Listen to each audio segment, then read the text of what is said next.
হ্যাঁ দেখো বন্ধুরা, কালকে চলে গেছিলাম একতেশ্বরে শিবের গাজন দেখতে। ঢুকার মাত্রই দেখছি গেটের সামনে এত ভিড়, তাহলে মেলার ভিতরে কি ভিড় হবে বলো তো। চলো মেলার ভিতরে ভিড় ঘুরে তোমাদের সবাইকে একবার দেখাই দিই। যেতে যেতে দেখো রাস্তায় এত ভিড় যে ঠেলে পেরানো যাচ্ছে না। আমি কোন দিকে হারিয়ে গেছি, আমার খুঁজে পাওয়া যাচ্ছে না। হ্যাঁ দেখো নদীতে চান করে ভক্তগুলো নাচ করে করে মন্দিরের ভিতর দিকে যাচ্ছে। এই একতেশ্বরের মন্দিরে অনেক কিছু নিয়ম আছে, যেমন ধুনা পোড়ানো, ডন্ডি কাটা। এত ভিড় যে ভিতরে ঢুকতে পারলাম না।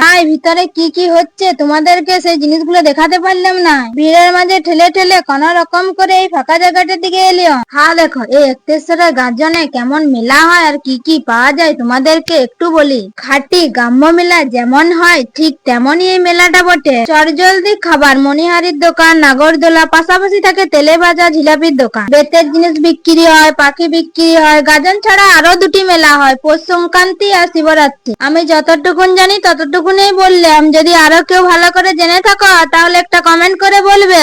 আর এইদিকে দেখো মেলা তো দুর্দান্ত জমে উঠেছে। যত বেলা হচ্ছে তত ভিড় হচ্ছে। মেলা ঘুরে তবে হাইরানি হয়ে গেছিলাম আর খিদাও পেয়ে গেছিল, দিয়ে চলে গেছিলাম ফুচকা খেতে। শুধু ফুচকা খেয়ে কি আর পেট ভরে, তার জন্য নিয়ে নিয়েছিলাম এক খালা ঘুগনি। ঘুগনি খেয়ে মেলা ঘুরতে ঘুরতে অনেকটাই রাত হয়ে গেছিল। এত ভিড় হয়েছিল রাতে যে মেলা থেকে আর আসতে পারছিলাম না। তবে লাও আজকের মতন টাটা, দেখা হচ্ছে অন্য কোনো ভিডিওতে।